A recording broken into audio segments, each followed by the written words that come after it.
Arya public school के मैदान में चल रही भागवत कथा में मंगलवार को कथावाचक संत प्रहलाद महाराज ने कहा कि आत्मा का संबंध परमात्मा के साथ है। परमात्मा का हमारे से किसी भी परिस्थिति में वियोग नहीं होता है, क्योंकि हम परमात्मा के ही अंश है। महाराज ने कहा कि सत्संग से भक्ति की प्रेरणा मिलती है। भगवत भाव भक्ति के बीच का अंकुर है। इसके निरंतर जप से ही मानव का कल्याण संभव है। भागवत से भक्ति का माहौल बनता है। हमें अपने जीवन में प्रत्येक कार्य को नाम जप के अभ्यास से जोड़ना चाहिए।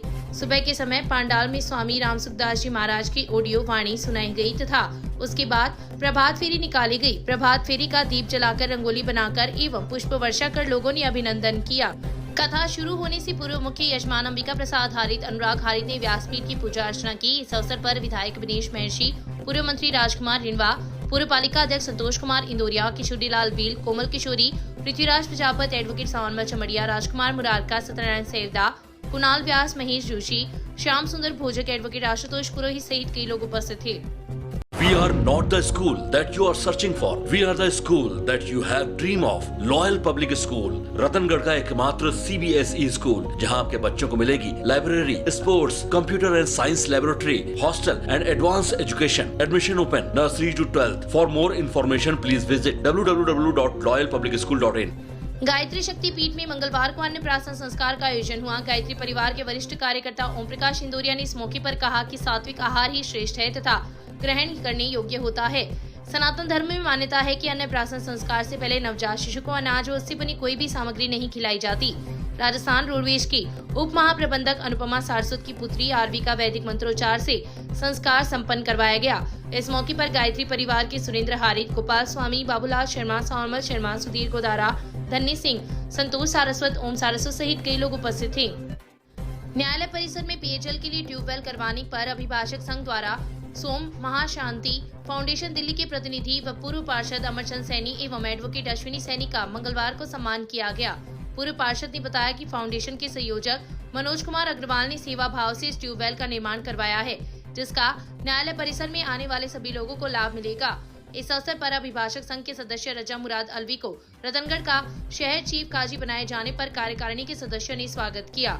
इस अवसर पर संघ के अध्यक्ष एडवोकेट देवेंद्र चोटिया, उपाध्यक्ष करणी सिंह, सचिव आशुतोष पुरोहित, कोषाध्यक्ष हरीश जसैल, सावनमल चमड़िया, महावीर प्रसाद सिहाग, जगदीश शर्मा, मनोज शर्मा, राजकुमार छोटिया, रामतार पारिक, रामतार ठटेरा, महेंद्र डूकिया, रजनीकांत सोनी, अशोक बियाला, रवि रणवीर, कमल सोनी, पंकज भंडार, महेंद्र सैनी सहित कई अधिवक्ता उपस्थित थे। कार्यक्रम का संचालन एडवोकेट मनीष कुमार शर्मा ने किया। तहसील के गांव मेलूसर में राजस्थान राज्य सरकार द्वारा आयोजित महंगाई राहत शिविर और प्रशासन गांव के संग अभियान का मंगलवार को सदार शहर विधायक अनिल शर्मा ने निरीक्षण किया। शर्मा के साथ कांग्रेस नेता इंदिराज कीचड़, बिसु का सदस्य रामनारायण व्यास, कांग्रेस नेता कल्याण सिंह शेखावत भी साथ थे। इस दौरान एसडीएम डॉक्टर अभिलाषा, तहसीलदार बजरंगलाल, अतिरिक्त विकास अधिकारी प्रेम प्रकाश शर्मा सहित विभिन्न विभागों के अधिकारी व कर्मचारियों से शिविर में होने वाले कार्यों के बारे में जानकारी प्राप्त की गई। इस दौरान विधायक ने लाभार्थियों को गारंटी कार्ड वितरित किए। इसके पश्चात अतिथियों ने राजकीय उच्च माध्यमिक स्कूल में डीएमएफटी चूरू मद से 16 लाख रुपए की लागत से बनी 2 कक्षा कक्षों का उद्घाटन भी किया। ग्रामीणों की मांग पर विधायक ने विधायक कोष से 5 लाख रुपए की लागत से खेल मैदान की 4 दीवारी बनवाने की घोषणा की। इस अवसर पर विधायक ने कहा कि राज्य सरकार गरीब को गणेश मानकर सेवा कर रही है। नर सेवा नारायण सेवा के भाव से लोगों को राहत पहुंचाने का कार्य कर रही है। महंगाई की मार झेल रहे गरीब परिवारों के लिए राहत कैंप मरहम का काम कर रहे हैं। शेखावत ने गांव छोटड़िया में जल जीवन मिशन के अंतर्गत डाली गई पाइपलाइन से अवरुद्ध हुए रस्तों को दुरुस्त करवाने की मांग की। इस अवसर पर पूनमचंद पारिक, सरपंच सुनीता कंवर, महावीर प्रसाद माली, अटल पुरोहित, महावीर सिंह राठौड़, सुरेंद्र सिंह राठौड़, आशाराम इंदलिया सहित सैकड़ों ग्रामीण जन उपस्थित थे। प्रदेश के लोकप्रिय मुख्यमंत्री माननीय अशोक जी गहलोत साहब ने 24 अप्रैल से पूरे प्रदेश में ये महंगाई राहत कैंपों का आयोजन किया और इसी कड़ी में आज ग्राम पंचायत मेलूसर में प्रधान जी और हम लोग सभी यहाँ कैंप का निरीक्षण करने आए। यहाँ के निश्चित रूप से जनता में जो मुख्यमंत्री जी जो योजनाएं हैं उनके प्रति भारी उत्साह है और लोग योजनाओं का रजिस्ट्रेशन करवा रहे हैं और ज़्यादा से ज़्यादा लाभ मिलेगा। चौधरी शमशान से NH 11 तक सार्वजनिक निर्माण विभाग के द्वारा सड़क निर्माण का कार्य किए जाने के कारण रस्तों में आ रही बिजली के पोलों को शिफ्ट करने का कार्य बुधवार को किया जाएगा। उक्त कार्य के चलते 5 घंटे बिजली आपूर्ति प्रभावित होगी। NH 11 जीएसएससी संचालित 11 केवी गोरीसरियों की ढाणी व हॉस्पिटल फीडर की बिजली आपूर्ति बुधवार के सुबह 8 से दोपहर 1 बजे तक बंद रहेगी। बिजली बंद रहने से गोरीसरियों की ढाणी, चूरू फाटक, दिरासर रोड, लूंज फाटा मार्ग, सराफों का कुआ, पंचायत समिति आदि क्षेत्र के उपभोक्ता प्रभावित होंगे। रीको औद्योगिक संघ की बैठक सोमवार को औद्योगिक क्षेत्र में हुई। बैठक में रीको की समस्याओं के समाधान के लिए विधायक अवनीश महर्षि को ज्ञापन दिया गया। संघ की हुई बैठक में औद्योगिक क्षेत्र से पानी निकासी, स्ट्रीट लाइट, बैंक का एटीएम, फायर ब्रिगेड के लिए नगरपालिका की एनओसी दिलवाने की मांग की गई। रीको औद्योगिक संघ के अध्यक्ष धन्ना राम सुथार ने बताया कि विधायक को बिजली की समस्या से भी अवगत करवाया गया है। सुथार ने बताया कि सरकार द्वारा फ्यूल सरचार्ज प्रति यूनिट 52 पैसे के हिसाब से लागू कर दिया गया है, जिसका सभी व्यापारियों ने विरोध किया तथा प्रस्ताव लेकर राज्य सरकार को भेजा गया है। व्यापारियों की समस्या को उचित मंच पर विधायक द्वारा उठाने की मांग भी की गई है। इस मौके पर औद्योगिक संघ से जुड़े कई व्यापारी उपस्थित थे। नमस्कार मित्रों, मुझे कल मेरे रतनगढ़ स्थित रीको इंडस्ट्रियल एरिया के अध्यक्ष माननीय धन्नाराम जी सुथार और उनकी कार्यकारिणी और जो उद्योगपति लोग हैं उन लोगों ने मुझे अपने औद्योगिक क्षेत्र में बुलवाया और वहाँ की जन समस्याएं जो उनको दिन रात झेलनी पड़ती हैं उनके बारे में अवगत करवाया। उन समस्याओं के बारे में मैं राजस्थान की सरकार से पहले भी कई बार बजट सत्र हो या दूसरा सत्र हो, उनके अंदर उन मांगों को मैं कई बार उठा चुका हूँ। कुछ मांगों के ऊपर कार्यवाही हुई भी है, लेकिन कुछ मांगे अभी भी ऐसी हैं जिनके ऊपर कार्यवाही करना बहुत ज़रूरी है। उनमें कुछ मांगे, जो सबसे बड़ी मांग उन्होंने जो मुझे बताई है और सही भी है, राजस्थान के मुख्यमंत्री बार बार ये कहते हैं कि हमने हमारे घोषणा पत्र में ये कहा था कि हम बिजली की दरें नहीं बढ़ाएंगे, लेकिन रीको औद्योगिक संघ ने मुझे ज्ञापन के माध्यम से बताया है और मुझे पहले से भी ये बात मालूम है कि पिछले 4.5 वर्षों में राजस्थान की सरकार ने फ्यूल सरचार्ज के नाम पर जो पहले 0.08% लिया जाता था उसको बढ़ा करके 4.5 साल में 52 पैसा प्रति यूनिट कर दिया गया है।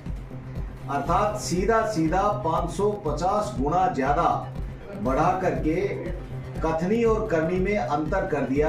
जो पहले कहते थे कि हम बिजली के दरों में बढ़ोतरी नहीं करेंगे, उन्होंने सरासर झूठ बोलने का काम किया राजस्थान के मुख्यमंत्री जी ने, और इससे आम जनता त्रस्त है। सब लोग, व्यापारी हो, चाहे उद्योगपति हो, चाहे छोटे उद्योग लगाने वाले हो, चाहे आम उपभोक्ता हो, ये बिजली का जो सरचार्ज लगाया है इससे बहुत परेशान है। राजस्थान सरकार कह रही है कि हम बिजली फ्री देंगे, बिजली देने के लिए इनके पास में नहीं है, बिजली की बार बार कटौती, और राजस्थान की सरकार के पास में नए जो कनेक्शंस हैं वो बहुत लंबे वर्षों से लंबित पड़े हैं। किसान हो चाहे आम उपभोक्ता, उनका पैसा जमा होने के बाद भी उनको कनेक्शन नहीं दिया जा रहा है।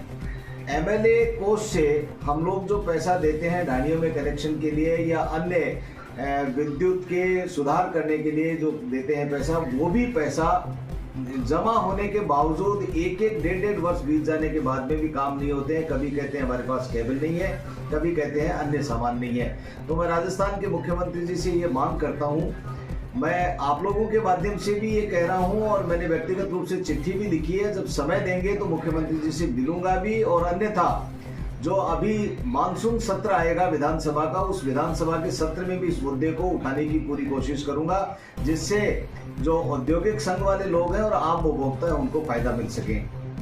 दूसरी बात, जो रीको इंडस्ट्रियल एरिया वाले लोग हैं उन्होंने मुझे बताया कि हमारे यहाँ रात को अंधेरा रहता है, चोरियां बहुत हो जाती हैं। ऐसी स्थिति में जितनी भी स्ट्रीट लाइट्स हैं उनमें एलईडी लाइट्स लगा दी जाए और जो 6 चौराहे हैं उनके ऊपर हाई मास्ट लाइट लगाई जाए। देखिए, इन लोगों से रीको इंडस्ट्रियल एरिया पैसा लेता है, पैसा वसूल करता है और इनके अलॉटमेंट के अंदर भी ये सारी सुविधाएं इनको देने की बात करता है, लेकिन गुप अंधेरा हो जाता है। रात को व्यापारी लोग परेशान होते हैं। उद्योग धंधे लगाने वाले व्यक्ति जब अपने वहाँ प्रतिष्ठान से वापस भी आते हैं तो उनको उस गुप अंधेरी जो बिल्कुल गलियां हैं, सड़कें हैं, उनके ऊपर बहुत परेशानी का सामना करना पड़ता है। इसलिए ये भी उनकी जायज़ मांग है।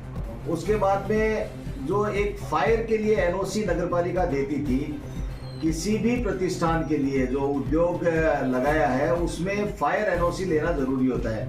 फायर एनओसी में पहले 11,000 रुपए जमा करवाए जाते थे और फायर एनओसी दे दी जाती थी। छोटे छोटे उद्योग धंधे लगाने वाले व्यक्ति, उनका प्रेमिसेस हो सकता है बड़ा हो, लेकिन वो स्मॉल स्केल के ऊपर इंडस्ट्रीज लगाते हैं, उनके पास में इतना पैसा नहीं होता है। लेकिन राजस्थान की सरकार ने 50 रुपए पर मीटर ये तय कर दिया है कि 50 रुपया पर मीटर उनको फायर एनओसी के लिए जमा करानी पड़ेगी। तो लोगों के 2-2, 3-3 लाख रुपए प्रति वर्ष जमा कराना पड़ता है। तो इतना पैसा तो वो लोग कमाते भी नहीं है। तो ये भी बहुत बड़ा मुद्दा है जिसके ऊपर उन्होंने मुझे कहा है।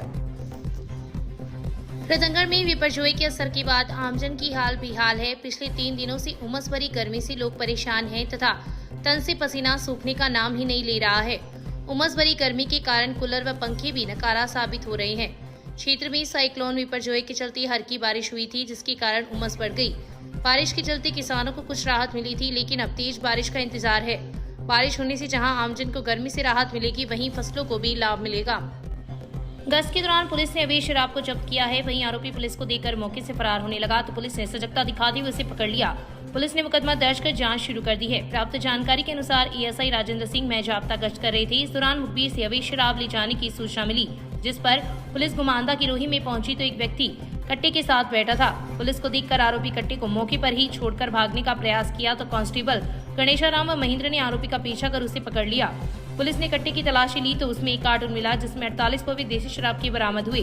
पूछताछ में आरोपी ने अपना नाम संतोष मेघवाल निवासी मेलुसर बताया, जिस पर पुलिस ने अवैध शराब को जब्त कर आरोपी को गिरफ्तार कर लिया। पुलिस ने मुकदमा दर्ज कर जांच शुरू कर दी है। कुंड से पानी निकालते समय पैर फिसलने से मंगलवार की शाम कुंड में डूबने से एक युवक की मौत हो गई। युवक को जिला अस्पताल लेकर आए, जहां पर डॉक्टर ने उसे मृत घोषित कर दिया। सूचना पर पुलिस भी जिला अस्पताल पहुंची तथा घटना की जानकारी ली। मिली जानकारी के अनुसार मध्य प्रदेश निवासी संजय बिरमसर पहाड़ी पर मजदूरी का काम करता है। पहाड़ी पर स्थित कुंड से पानी निकाल रहा था कि उसका पैर फिसल गया, जिससे उसकी डूबने से मौत हो गई। पहाड़ी पर उपस्थित लोगों ने मजदूर को कुंड से बाहर निकलवाकर जिला अस्पताल लेकर आए, जहां पर डॉक्टर ने उसे मृत घोषित कर दिया। सूचना पर एएसआई केदारी सिंह जाब्ता मौके पर पहुंची तथा घटना की जानकारी ली।